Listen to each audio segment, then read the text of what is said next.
Hello, good afternoon, good evening, good morning. Kind of unlikely. I believe it's likely afternoon or evening. Hello, Bella, at the end of the day. Hello, Infinite Beauty. Can you guys hear me okay? Oh, yes, you can. All right, that's good.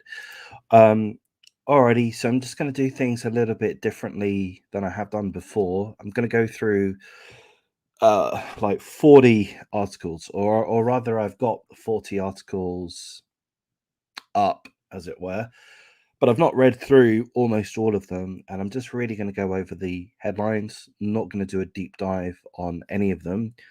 um and maybe that's interesting, maybe it isn't, so I thought we'd try this. Yeah, Bella, you're more than welcome to come up on panel so that we can hear your beautiful voice, should you wish to do so. However, if you're too tired, that's quite okay. I do understand. Um, so I guess let's just move through the move through the articles. Looks like we may get some bots pop in from time to time, which is perfectly fine. You are welcome, bots. Okay, so the first article is about the Leona Peach, um, which I've made a couple of videos on. She's been missing from the UK, Devon. She's 12 years of age, and she's believed to be traveling to Bideford in United Kingdom.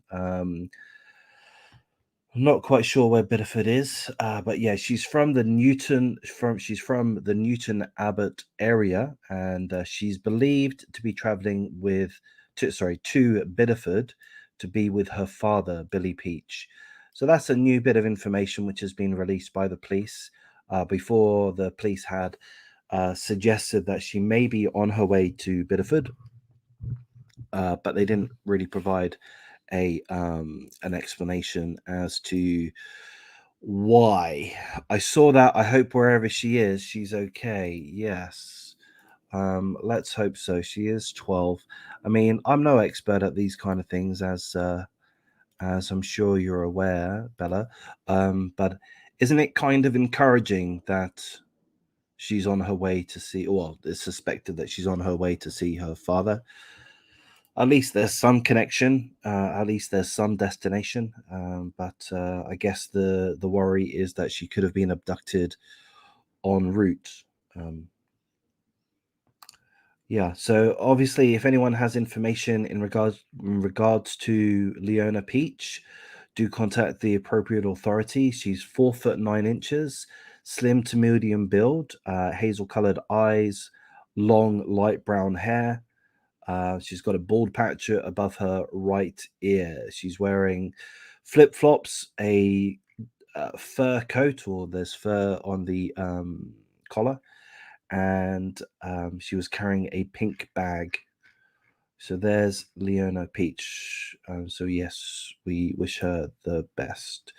And there's quite a few missing people, missing persons articles that I'm just going to go through quickly. That is the only one that I've read through, that I've been aware of so far. So these other ones are new to me. I've just brought up the articles. I've not had a chance to read through them as yet.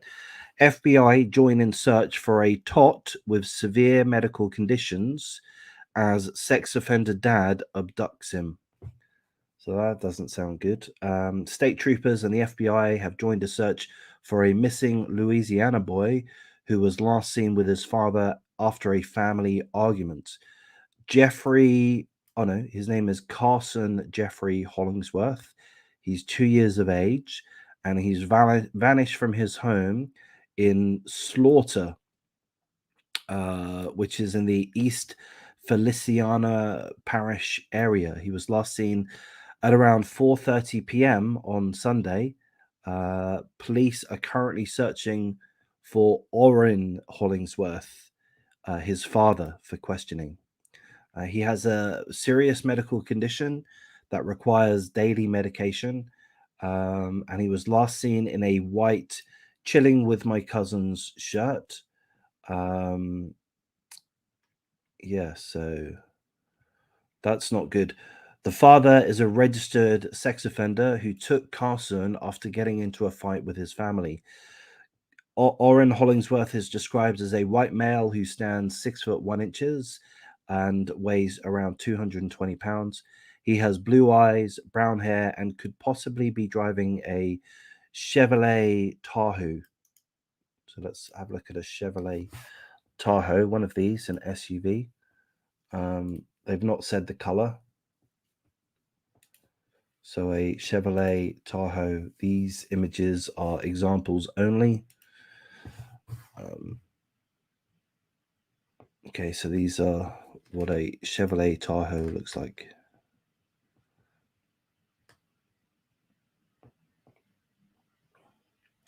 Tell your beautiful wife I say hello. I will do. Hello. Thank you.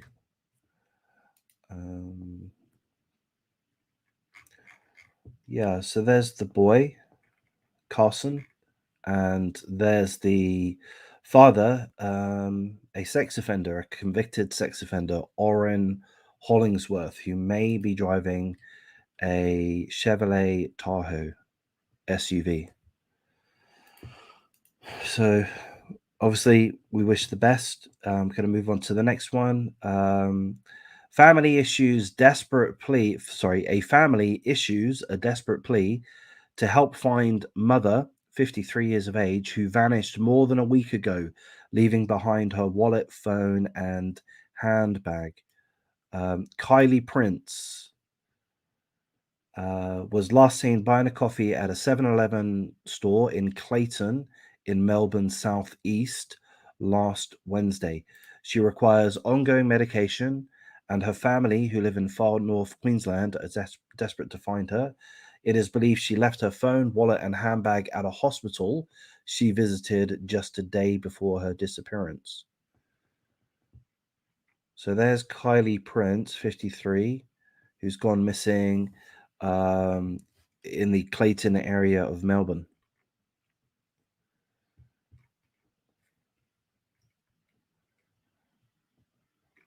So she was driving a Honda HR-V.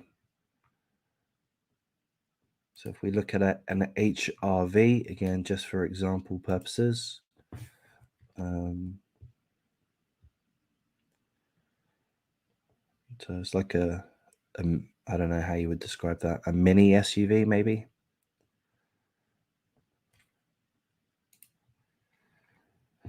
Oh, there we go. It's a red Honda HR-V. So, of course, if anyone has any information in regards to the missing Kylie Prince, 53 years of age, from the Clayton area in Melbourne, please contact authorities. And we should move on to the next article. Police are increasingly concerned about the fate of missing 21-year-old woman who has not been seen for nearly 2 weeks. Verity Lidbetter. She vanished from her home in Paul, Dorset. I'm familiar with that area. I'm going to Google that. Yeah, just trying to see if there's any further updates. There doesn't seem to be. Doesn't seem to be any further updates. Police are increasingly concerned about the safety of a 21-year-old woman who has not been seen for nearly 2 weeks. Verity Lidbetter, who also uses the surname Locke, Verity Locke, has not made contact with her relatives or close family over the Christmas holiday after vanishing from her home in Paul, Dorset on December the 14th. She was reported missing to police on December the 22nd, but despite searches across the region, detectives have found no trace of her. So there is Verity Lidbetter, who is also known as Verity Locke, and she's gone missing from her home in Paul, Dorset, England, South England. Okay, Inspector Craig Tiernan of Dorset Police said, due to the length of time Verity has been missing, we are becoming increasingly concerned, and it is important that we find her to check she is safe and well. It is possible that Verity may have been in contact over the phone with a family member since she was last seen, but this is yet to be confirmed. She has links to both Bournemouth and Poole. which are in South England. Okay, so that's really the information that we have there. She's described as white, 5'4", medium to large build, with shoulder length ginger, bright red hair, and green eyes. So if anyone does have any information in regards to Verity Lidbetter, also known as Verity Locke, from the Bournemouth and Paul area, South England, please do contact the Dorset Police. And of course, we wish her and her family the best. 6-year-old girl and her mother may have been kidnapped together. A suspect is armed and dangerous. This happened in Georgia, the United States. What the hell? Dorothy's teapot.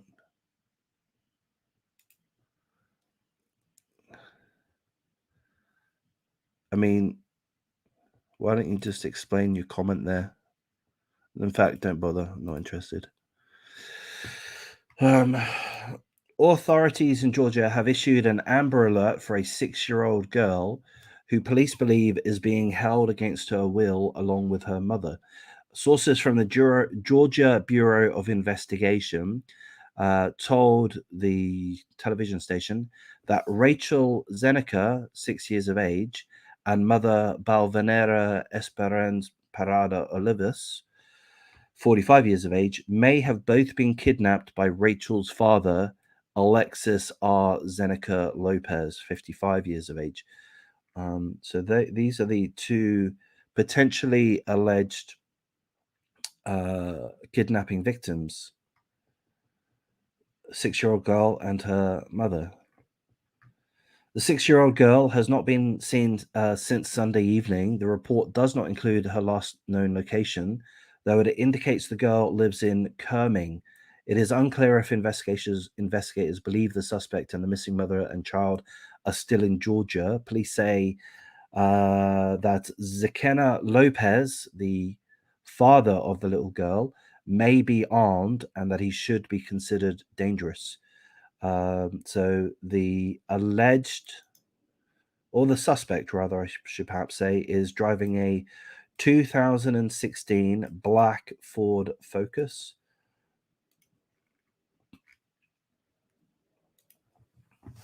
Again, this is just as an example, in case this is helpful in any way. I mean, I guess it's extremely unlikely. I was on Top Chat. Sorry, hun. Oh, that's okay. That's okay. Yeah, someone, Dorothy's teapot. I don't know if that is surviving the storms or someone pretending to be. But they felt the need to insult the both of you, so I do apologize. I do apologize for the weirdos that feel the need to troll. Okay, so Zeneca Lopez is believed to be driving a 2016 black Ford Focus. Both mother and daughter have black hair and brown eyes. Parada Olivius, the mother, is described as 5'2" tall, weighing approximately 150 pounds. There's no information about clothing. Of course, if anyone has any information, they ought to contact Cumming Police Department. Cumming Police Department.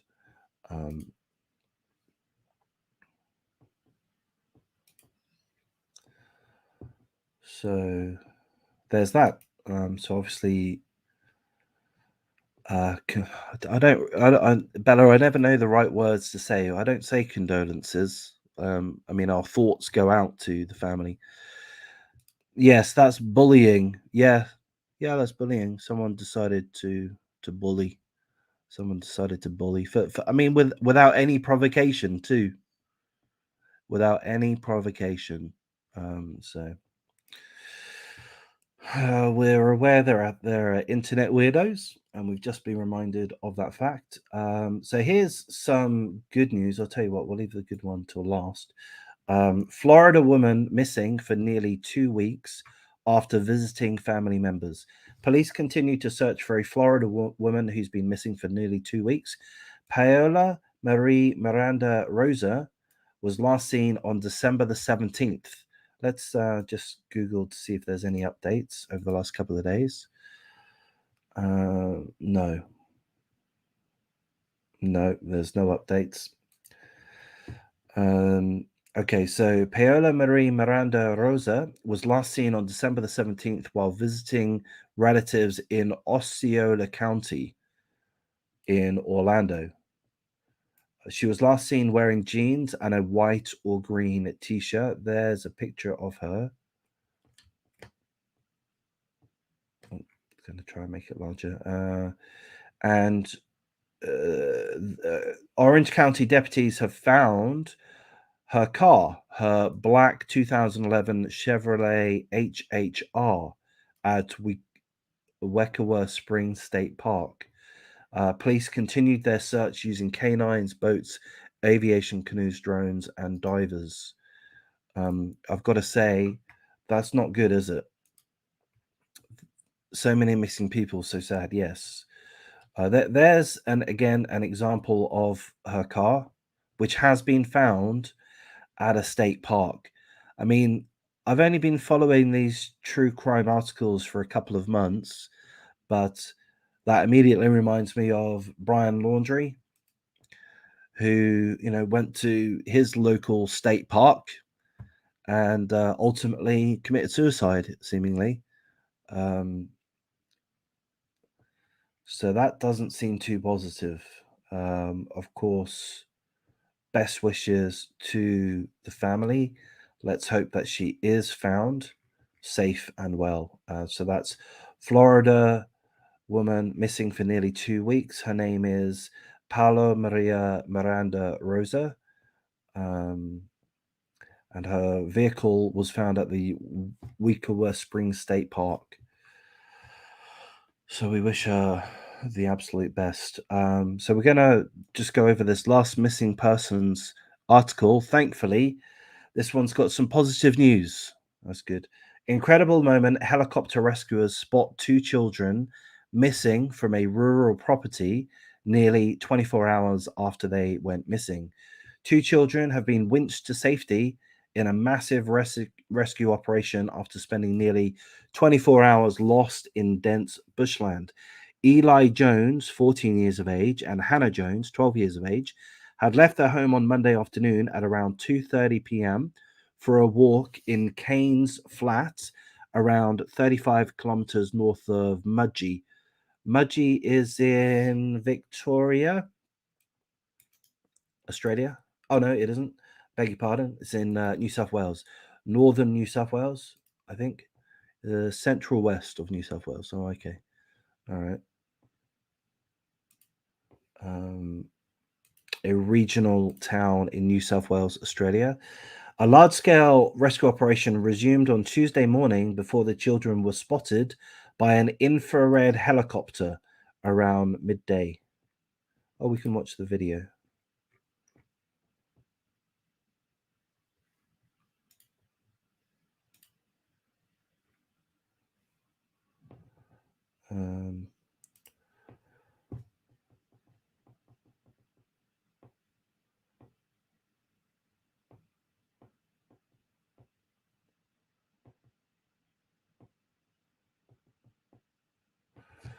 So there's the rescuer being lowered down, and that worked. So that's great.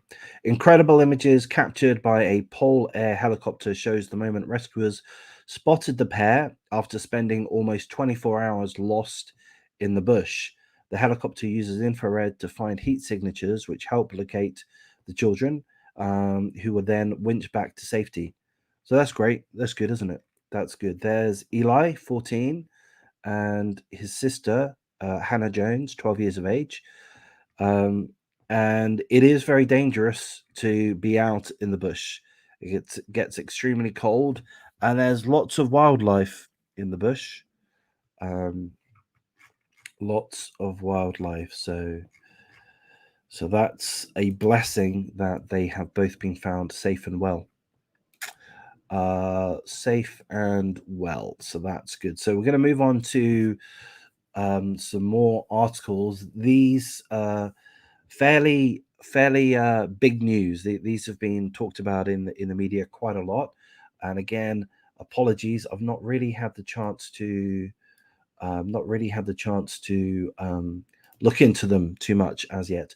Lone gunman goes on a shooting rampage through 6 locations across Colorado, leaving 4 dead and 3 injured, including a cop fighting for his life before the suspect is killed. So this happened in the greater Denver area on Monday night, a couple of days ago. 5 people in Colorado were killed and 3 were wounded, including a police officer shot in the back during a shooting spree by a lone gunman that spread from Denver and into a suburb on Monday night. Police say the suspected gunman, who has not yet been identified, fired shots at 6 locations across Denver and the nearby suburb of Lakewood. The suspect, described by witnesses as a tall, blonde man wearing a trench coat, was fatally shot after he opened fire at officers and struck one in the back. Police say the cop was in surgery overnight. Police have not disclosed a possible motive behind the killing spree. Well, I think one of these articles here is going to tell us that that the gunman has been identified as being Lyndon James McLeod, and apparently, hang on. Police said Tuesday that McLeod apparently knew many of his victims and was already on the radar of law enforcement. McLeod died during an exchange of gunfire.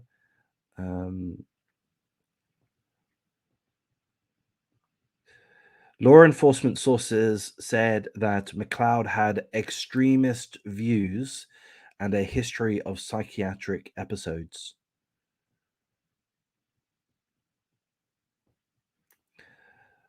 Four of the 5 people killed either worked at tattoo parlors or were killed near tattoo parlors.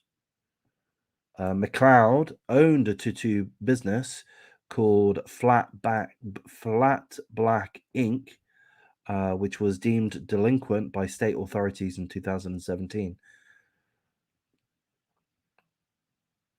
Okay, so there's that topic there. I mean, that seems kind of interesting, maybe something to explore in a little bit more depth. But this guy has killed 5 people. Seemingly, he was in the tattoo industry himself, running his own tattoo shop, and he knows most of the victims who are also in the tattoo industry.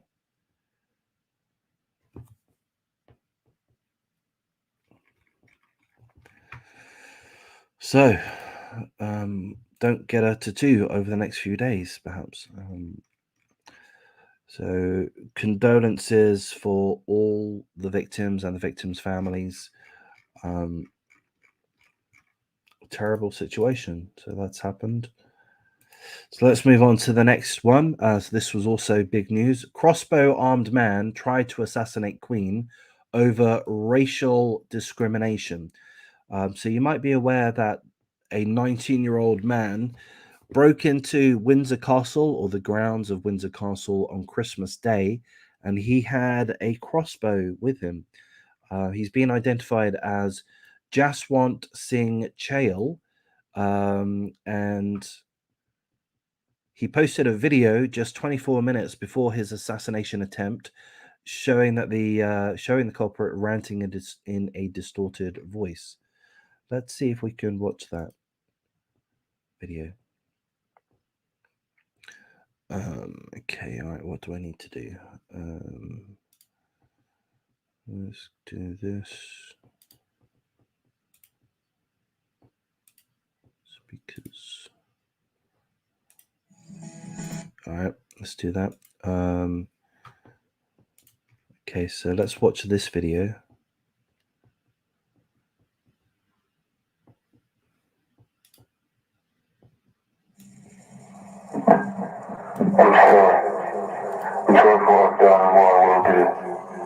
Attempt to assassinate Elizabeth Queen family.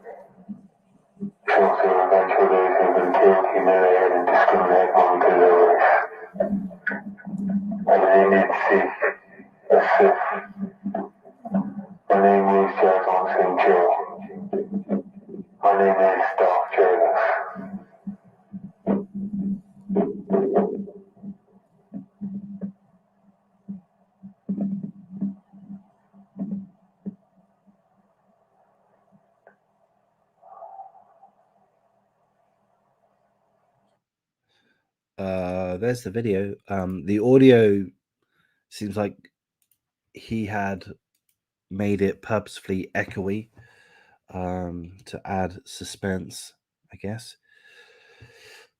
And kind of worked, really. That was quite a scary video. He's got his crossbow there, and as far as I understand, he's clearly stated that he's going to attempt to assassinate the Queen Elizabeth, and also he says it's revenge for an attack that happened in 1919, if I heard that correctly.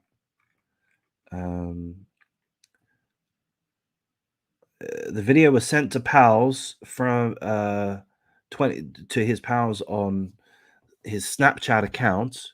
Hey Robert, good to see you here. The video was sent to pals from 19-year-old Chael's Snapchat account 24 minutes before armed officers pounced on him on Christmas Day morning. He was 500 meters from the Queen's private apartments inside the castle grounds. I did read an article on this before. I can't remember the details, but I'm quite sure it said that the Queen wasn't there. I may have that wrong. So he's saying this is revenge for those who have died in the 1919 Jallianwala Bagh massacre. It's also revenge for those who have been killed, humiliated, and discriminated on because of their race.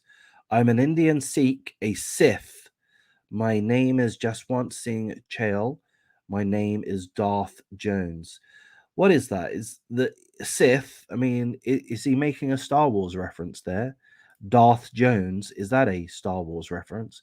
Is he pretending he's a character from Star Wars? Is that what he believes? I've never heard of this 1919 Jallianwala Bagh massacre, and we'll Google it now. And I'm quite sure it's going to tell us some terrible things occurred, but it was 1919. How is that relevant to today? That's more than 100 years ago. Took place on 13th of April 1919. A peaceful crowd had gathered at Jallianwala Bagh in Amritsar, Punjab, to protest against the arrest of pro-Indian independence leaders. In response to the public gathering, the British Brigadier General surrounded the Bagh with his soldiers, and he ordered them to shoot at the crowd, continuing to fire even as the protesters tried to flee. The troops kept on firing until their ammunition was exhausted. Estimates of those killed vary between 379 and more than 1,500 people.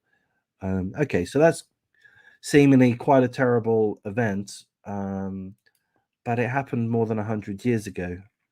I mean, how is that relevant to a 19-year-old? It's just not relevant. But this is an example of extremism in the United Kingdom, and an attempted assassination on the Queen, albeit, I'm going to say, from a complete dumbass who thinks he's part of Star Wars when he isn't. I doubt he is. So there's that. We've got to look out for the mentally deranged. He believes he's fighting for a cause. What? Something that happened more than 100 years ago? Get real, mate. So let's move on to the next article. Oh, Robert, by the way, I'm just reading through some articles that I haven't read, just really going through the headline, and maybe that's worthwhile, maybe it isn't, but I don't know, I'm quite enjoying it. If you guys want, we can have a chat after Pickers Live, depending what time he is done. Sure, Bella, I'm available. I'm free. Daly and Atkinson, police apologize to family for killing an ex-footballer. I think I remember this guy. I may have him mixed up with somebody else, but he's a former Aston Villa striker. So this is Aston Villa is one of England's leading Premier League football clubs. And a striker is someone that scores the goals. So they're like a leading player. So he died after being kicked in the head and tased by an officer during an arrest. I've not looked at the article yet, but I'm quite shocked by this. Police have sent a written apology to the family of ex-footballer Dalian Atkinson, who died after being kicked in the head and tasered by an officer. Atkinson, a former Aston Villa, Sheffield Wednesday, and Ipswich Town star, died in hospital after PC Benjamin Monk used excessive force whilst arresting him near his childhood home in Telford in 2016. Oh, okay. I didn't realize it was it was a dated event. Monk was convicted of manslaughter and jailed for 8 years in June this year after jurors heard he fired a taser 3 times, including a 33-second discharge, and left 2 bootlace prints on Atkinson's forehead. He was dismissed from the police the following week.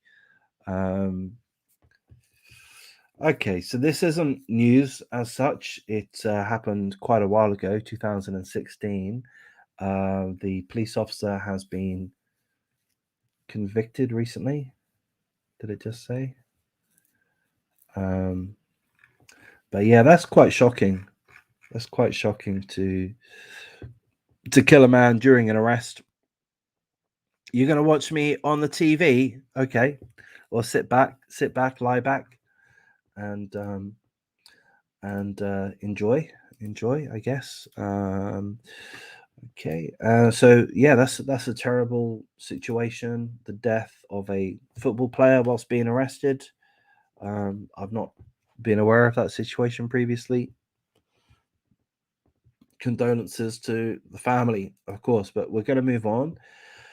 Now, the next round of articles, again, I've not read through them, and I think I've got about a dozen in this section here. And I'm going to give a bit of a trigger warning. This involves children.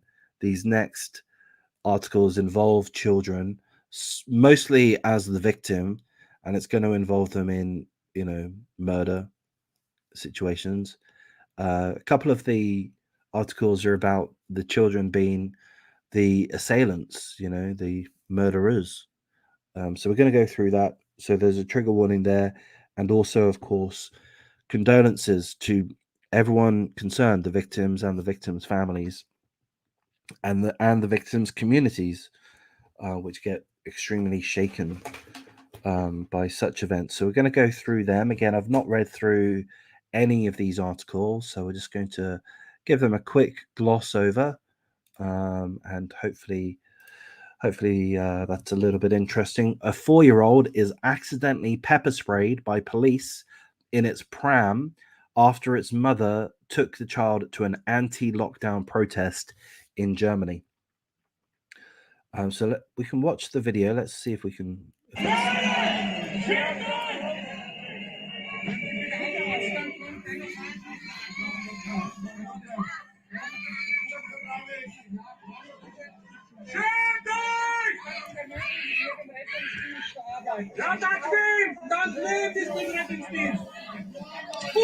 Well, I guess we don't really need to listen to the Germans shouting, but yeah, the police thought it would be a really good idea to spray a 4-year-old with pepper spray right in the face whilst they're in a pram.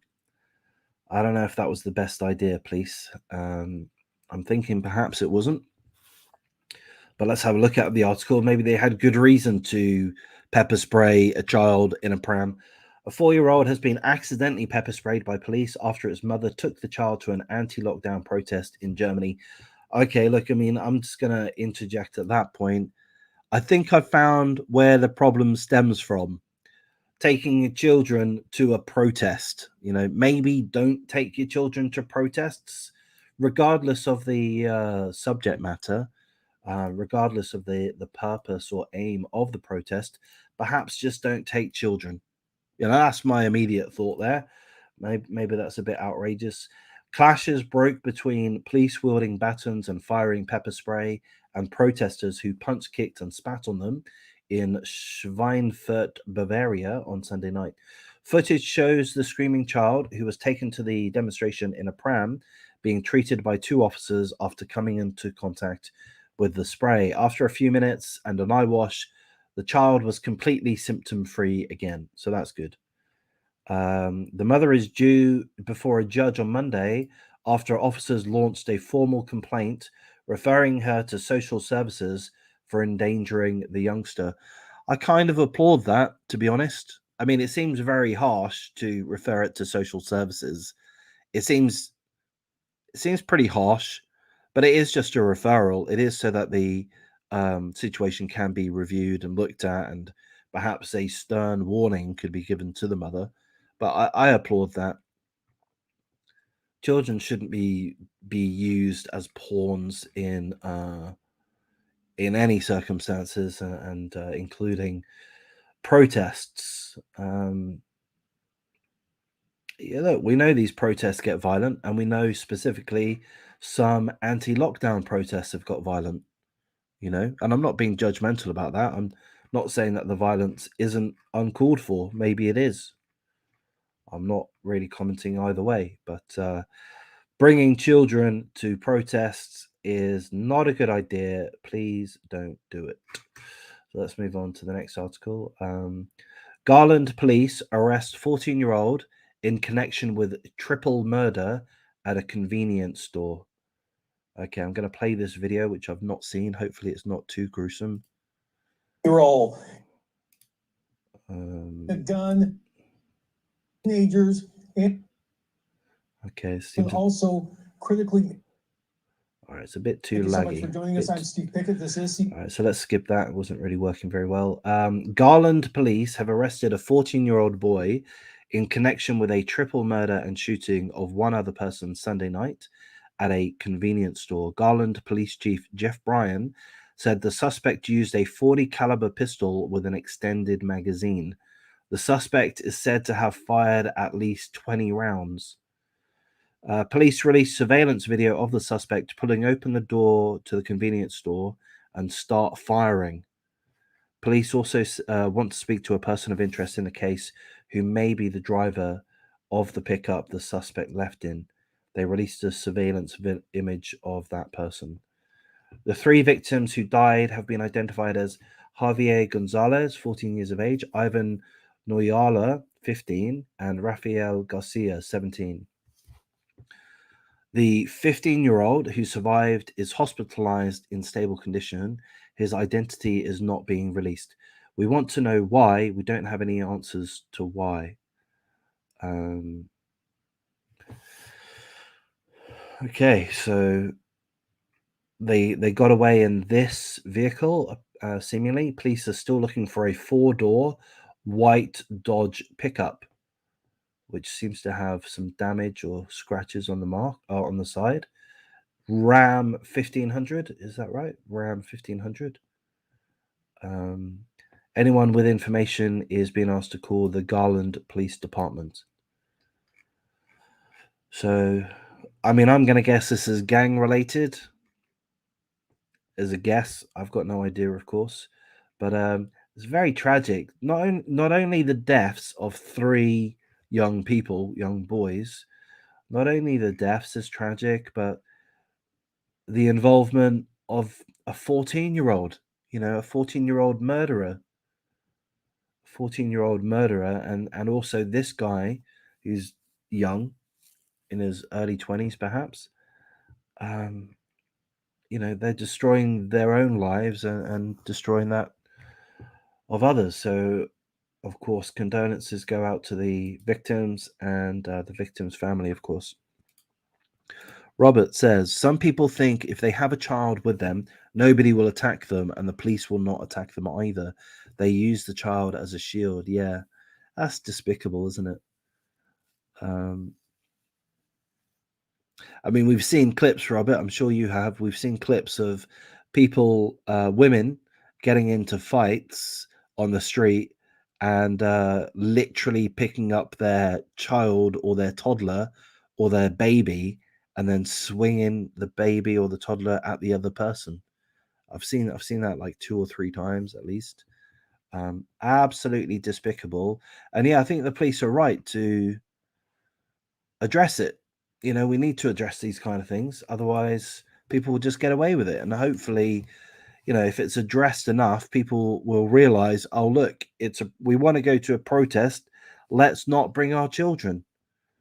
You know, just call someone to look after the kids while you go and protest. It's not that complicated, is it? So this is another case of a teenager being a suspect in a murder. Teenager charged in connection with Boxing Day deaths of elderly couple. And this happened in West Lothian, which is Scotland, I believe. Yes, Scotland. A teenager has been charged in connection with the deaths of a husband and wife in West Lothian, both aged 73. Police have named the couple whose bodies were discovered around 11:40 p.m. on Boxing Day in their house in Rayburn Rig, Livingston, as Dennis and Mary Fell. The 19-year-old suspect is set to appear before Livingston Sheriff Court on Wednesday. According to Detective Inspector Kevin Huliston, it was a contained incident and there was no risk to the wider public. So that's terrible. So a 19-year-old is the suspected murderer of two elderly people, Dennis and Mary Fell.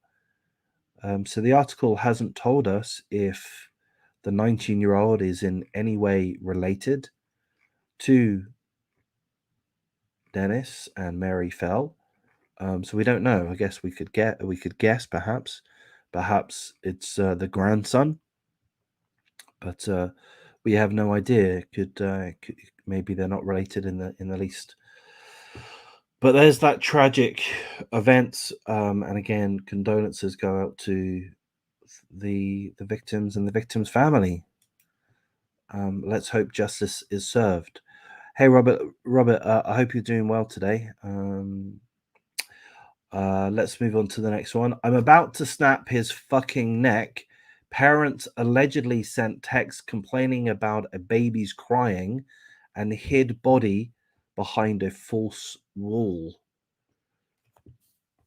A Pennsylvania couple will stand trial for allegedly killing their infant son after police last month found the 1-year-old's body hidden behind a false wall in their home. New details emerged in the case against Kylie L. Wilt and Alan W. Hollis during their preliminary hearing on Monday, with investigators revealing that their son Archer Hollis was abused while he was still alive, and both parents repeatedly expressed frustration at the infant's incessant crying. As previously reported, officers within the Charleroi Regional Police Department on November the 4th were dispatched to a residence in Lookout Avenue to question Wilt, the mother, concerning the whereabouts of her infant child. The police had reportedly been contacted by the State's Department of Child Youth Services, who already had an investigator on the scene questioning Wilt.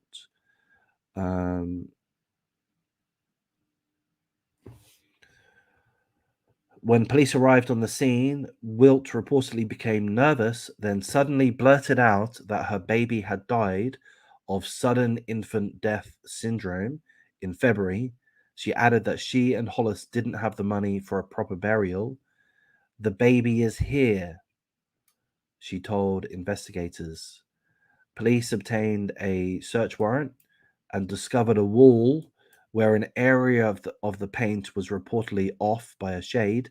Inside the wall, officers found a grey plastic crate holding the child's remains.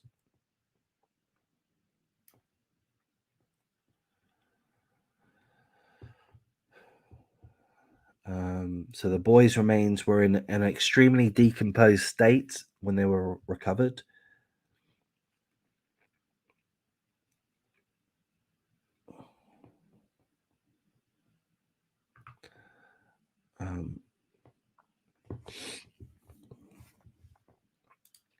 Good, Robert.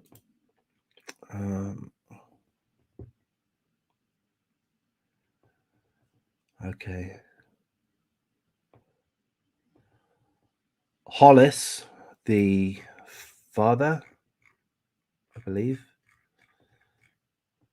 initially told investigators he had not been living at the Lookout Avenue home and had not seen Archer since February 2021. But a few days after Archer's body was discovered, Hollis allegedly changed his tune, saying he was actually the one who discovered Archer's dead body as early as December 2020.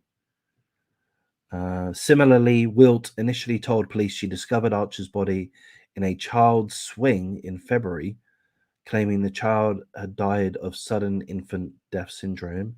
But the following day, she allegedly claimed Hollis was taking care of Archer after the boy came down with a cough before they moved to Lookout Avenue. She reportedly said she didn't see the boy for more than a week and then found him dead in the couple's upstairs bathroom. So I'm not going to go through any more of this article, but it does seem particularly harrowing. Seems to me that these people, the mother and father, are lying through their teeth. So the mother didn't see her child for more than a week, and that's normal, is it? Not to see your child for more than a week.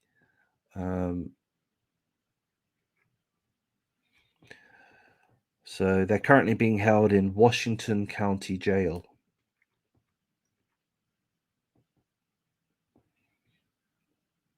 And they're facing felony charges of homicide, child endangerment, and aggravated assault. So let's hope that they spend eternity in hell.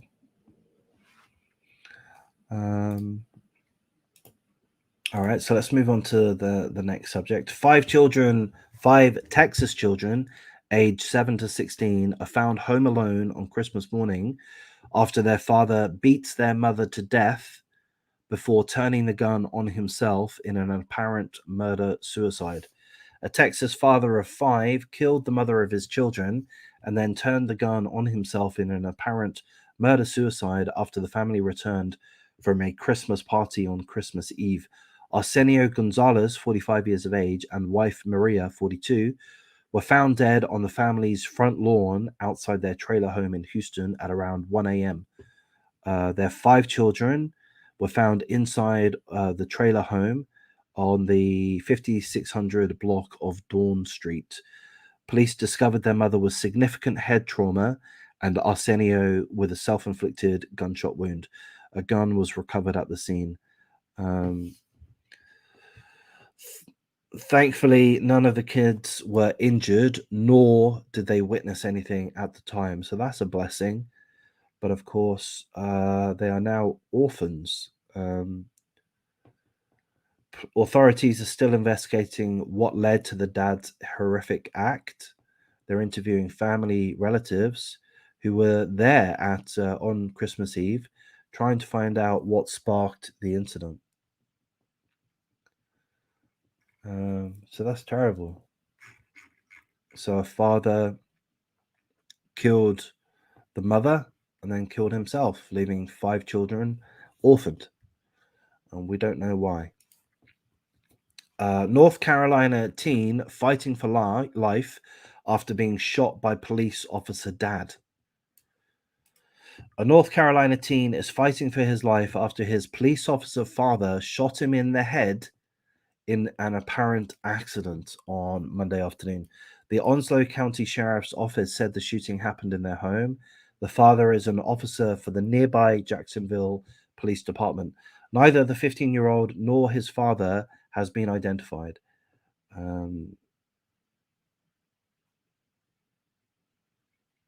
The teen is currently at a local hospital after initially being taken to the Naval Trauma Center in Camp Lejeune. Well, that was an accident, apparently. So, best wishes to the boy. We hope he has a speedy recovery.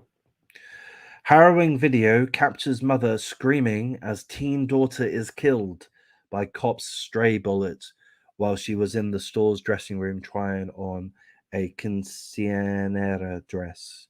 So you might be aware of this topic. So the 14-year-old, the police were shooting at an assailant who had attacked a woman with a bike lock.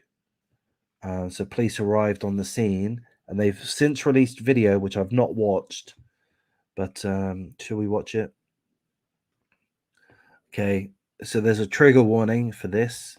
This is a serious event, and it has led to the death of a 14-year-old girl. So we're going to watch this video, which I've not seen as yet, and it's going to show the police officers arriving on the scene. Yeah. I'm not sure if I should play this video. I'm hesitant. So the police arrive on the scene, and I think the suggestion, Robert, is that the police were, I can't think of the right words or terms, but they were far too aggressive, and they shot at the suspect, the assailant, but in so doing, they shot through a wall, a dressing room wall, and at least one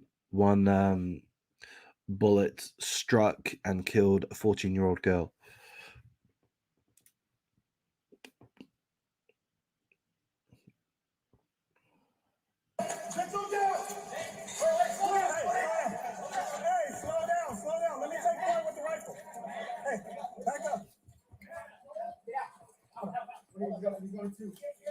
You got it? Yeah. Okay. All right. He's hitting right on the right hand side.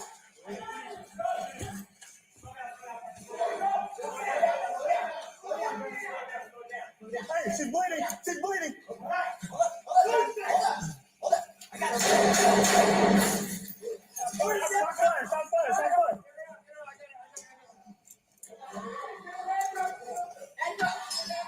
Hey, she hold on. Stop it.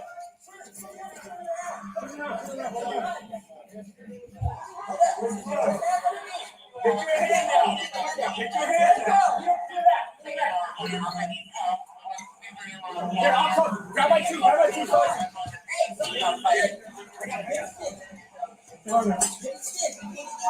Get all right.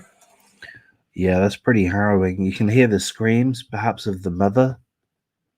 So I believe I believe the mother was with the 14-year-old girl, and you can hear the screams. I mean, I'll give my hot take. It seems to, I don't know, man. It seems to me that the police officers shouldn't have fired.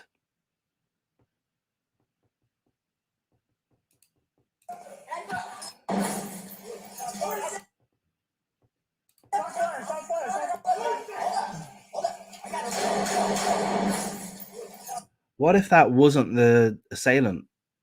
What if that wasn't the suspect? What if that was just another guy in the shopping center, who perhaps thought it would be a good job to stick around, seeing as a woman was just severely beaten. I don't know, man. And this guy, this police officer, he was very insistent on being on point, if I've got the right term, at the front. And he's promptly fired 3 shots. And the bullets have traveled, either he missed his at least one of the shots, or it's traveled through the wall. I guess they saw him attacking her. Well, I mean, this guy according to the body cam, the police officer didn't see that, so they may have received a description or such. I mean, they almost certainly did receive a description, but I don't know. That's terrible. It's a tragic case, but I don't know. That's pretty concerning. The police's actions are pretty concerning. What do you think on that, Robert? Oh, look. Yeah, this is him beating.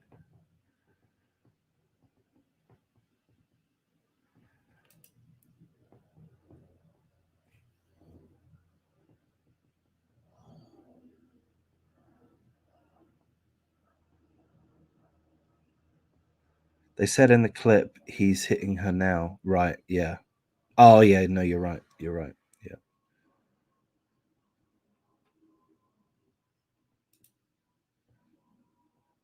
And that's the bike lock.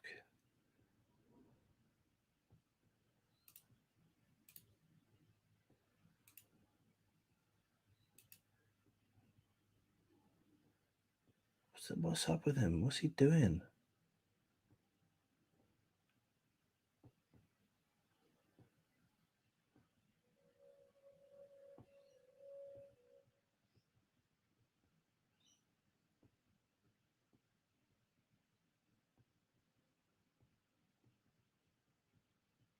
If I was that lady, I'd be walking up these stairs. I wouldn't be heading towards him.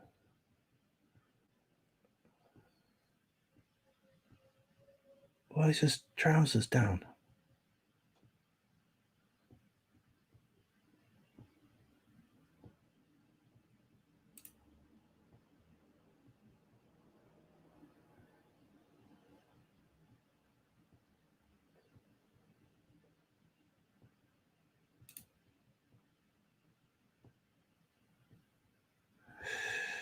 When did he lose his pants? He doesn't have them on while being shot. Yeah, he just took them off. We just saw him take them off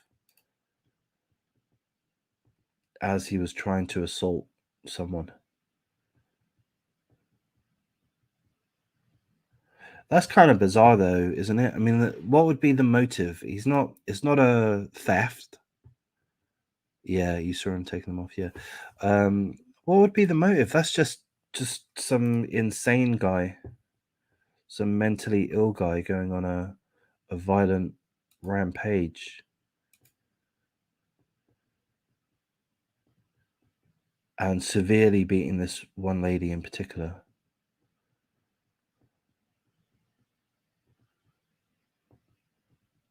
Oh my god, those are big blows.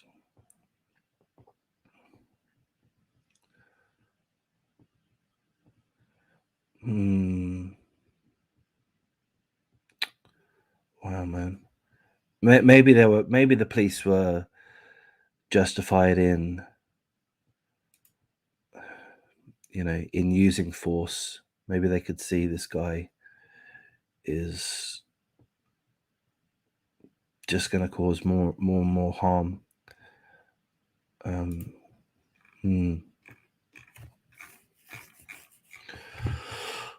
Quite shocking. All right, so let's move on to the next one. We've seen that one.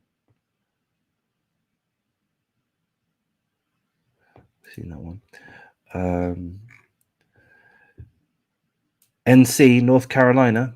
North Carolina man indicted for allegedly shooting neighbor's 5-year-old son in the head while the boy rode his bike. I would immediately, if I was the law enforcement concerned, I would not be gentle with this guy. A North Carolina man accused of the cold-blooded killing of a 5-year-old boy who was riding his bike in front of his house last year was formally indicted for murder last week. A grand jury in Wilson County on Wednesday returned a true bill of indictment for one count of first-degree murder against Darius N. Sessoms, 25 years of age, for fatally shooting young Cannon Hinant in the summer of 2020. Officers with the Wilson Police Department responded to a 911 call at Hinant's residence on Archers Road. Upon arriving at the scene, first responders found Cannon unresponsive and attempted to perform life-saving procedures before rushing Cannon to Wilson Medical Center. Despite the efforts of medical personnel, Cannon was pronounced dead shortly after arriving at the facility. Investigators quickly identified Hinant as a person of interest, and he was taken into custody one day after the fatal shooting. WPD,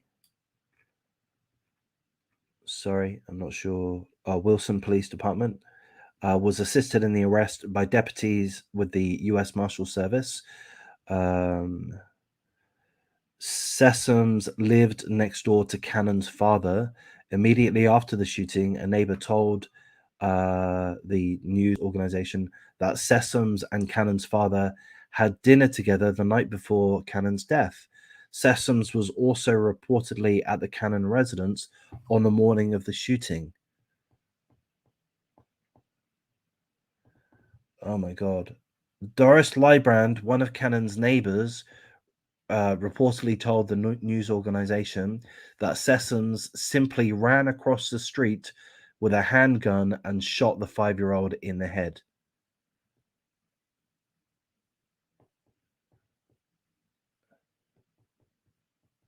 Oh my God. Making matters even worse, members of Cannon's family said the boy's older sisters, aged 7 and 8, witnessed their little brother's murder. Authorities still have not disclosed a possible motive for Sessoms allegedly targeting Cannon. There wasn't anything between me and him, any bad blood whatsoever, for him to have a reason to do this, Cannon's father said. Oh my God, that is truly sickening.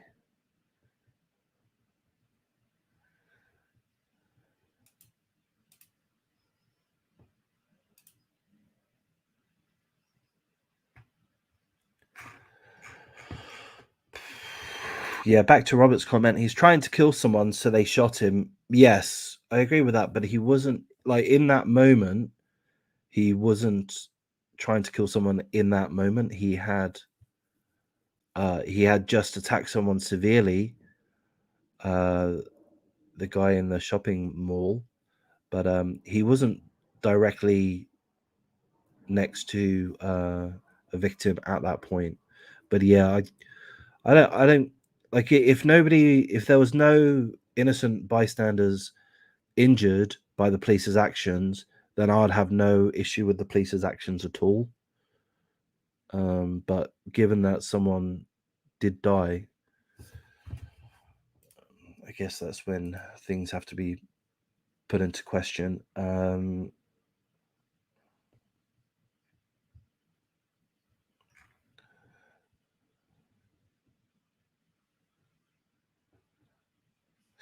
You know what? I'm going to wrap things up there. I've gone for an hour, so I've gone through quite a few little articles. I'm watching T on my TV, so I can't comment. That's quite all right, Bella. So I'm going to wrap things up at this point, I think. I don't know. I've quite enjoyed going through this for an hour. It's given me something to do, and appreciate Robert, Bella, and Infinite Beauty joining. Apologies for the bullying that occurred during earlier from somebody perhaps posing to be surviving the storms. So, on the other hand, he didn't have a firearm, and there were about a dozen cops. Just seems like they could have overpowered him instead of shooting him. Yes, and also you guys have tasers. So he didn't have a firearm, but I understand that police they can't always take every step to ensure that an assailant doesn't have a firearm because it could be hidden, and they don't want to risk that. But I think given that the assailant was not physically next to a victim, that he could have been overpowered instead of being shot. And I don't really feel sympathy for the guy. Even if the police could have tasered him, I don't actually feel sympathy for him at all. But just for the girl and the family of the girl,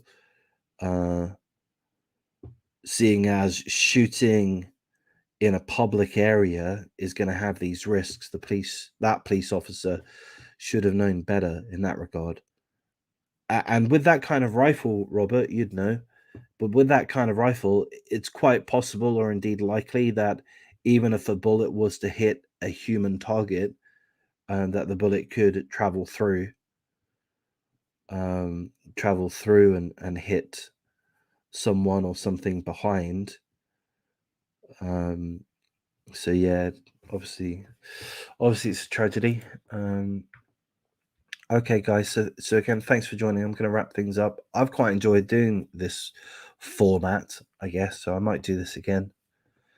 And I might make some individual videos on some of the topics that we've gone through. But either way, thanks for joining, and hope you all have a great rest of your day or evening.